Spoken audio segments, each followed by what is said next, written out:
Hello दोस्तों, आप सभी का स्वागत है आपके अपने यूट्यूब चैनल पर। और आपने अभी तक चैनल को सब्सक्राइब नहीं किया तो चैनल को सब्सक्राइब कर दो, क्योंकि मैं आज आपके लिए लेके आ चुका हूँ क्लास 12 हिंदी साहित्य के पूरे पेपर की आंसर की, जिसमें आप सभी को अ ब वाले सारे क्वेश्चंस की आंसर्स बताए जाएंगी।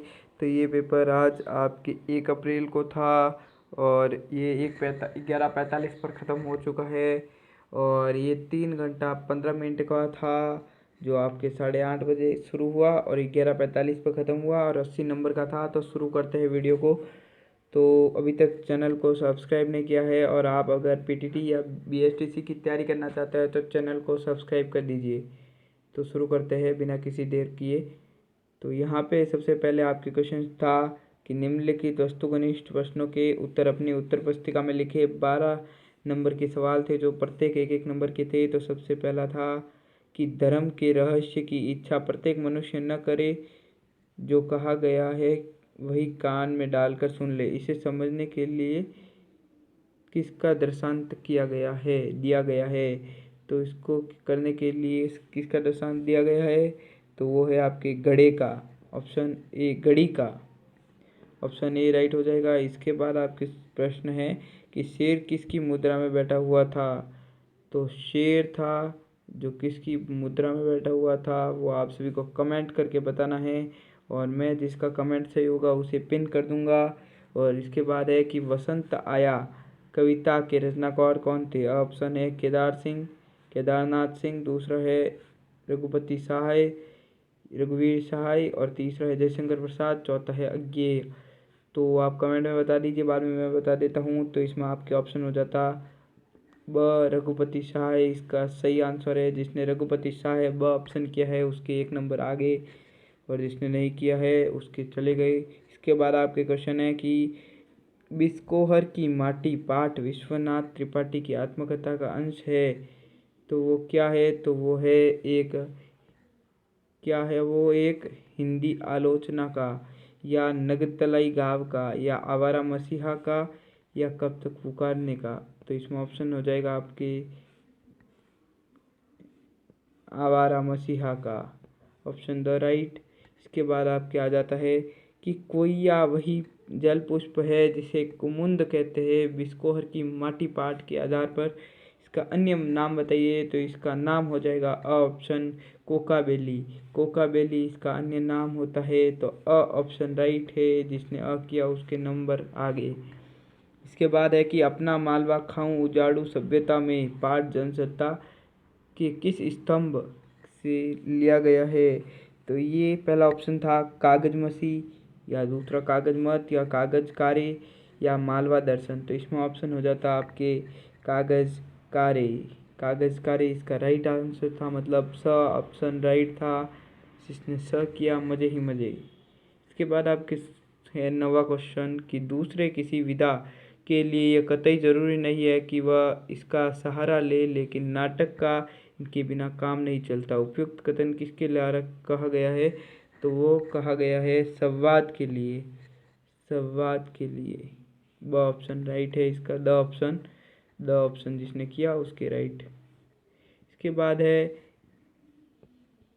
कि यह शैली कहानी या कथा लेखन की शैली से के ठीक उल्टी है, जिसमें क्लाइमैक्स बिल्कुल आखिरी में आता है। इस शैली को कहते हैं, तो उसे कहते हैं उल्टा पिरामिड शैली। ब ऑप्शन राइट था इस क्वेश्चन में। इसके बाद है कि विशेष लेखन में डेस्क होता है। तो विशेष लेखन में डेस्क होता है जो होता है अलग अलग विषयों के समाचारों के लिए। ऑप्शन राइट था। जिसने किया है उसके राइट है। और आपने अभी तक चैनल को सब्सक्राइब नहीं किया तो चैनल को सब्सक्राइब कर दो। और इसके बाद आपकी शुरू हो जाती है निम्नलिखित रिक्त स्थानों की पूर्ति। दूसरा सवाल है, तो रिक्त स्थान भर देंगे हम। तो सबसे पहला था कि खाली जगह काव्य का गुण है कि जिसका कारण वाक्य का अर्थ तुरंत पढ़ने के साथ समझ में आ जाता है।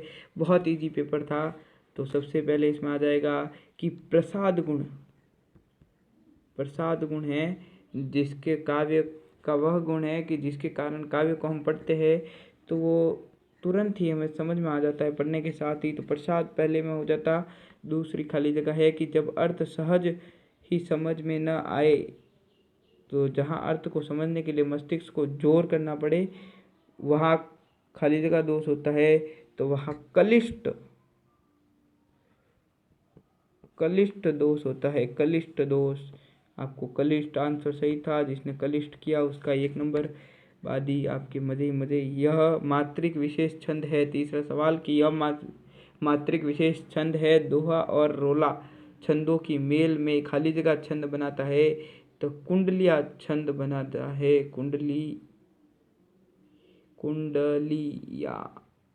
कुंडलिया छंद, कुंडली हो गया, इसको मिटा देता हूँ।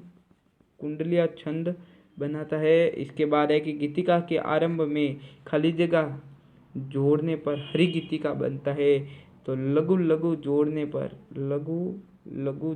पर हरि गीतिका बन जाता है। इसके बाद आपके क्वेश्चन है कि जहाँ दोनों समान या दूसरे विशेष वाक्यों के बिंब प्रतिबिंब भाव होता है, वहाँ कौन सा अलंकार होता है? तो वहाँ दृष्टांत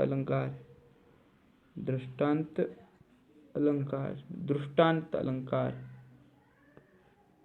और इसके बाद है कि मानवीकरण खाली जगह में प्रकृति को मानवीय रूप दिया जाता है और निर्जीव पदार्थों को मनुष्य की तरह काम करते या सूखे आदि भावों को पूरी प्रभावित किया जाता है। तो इसमें कौन सा अलंकार है?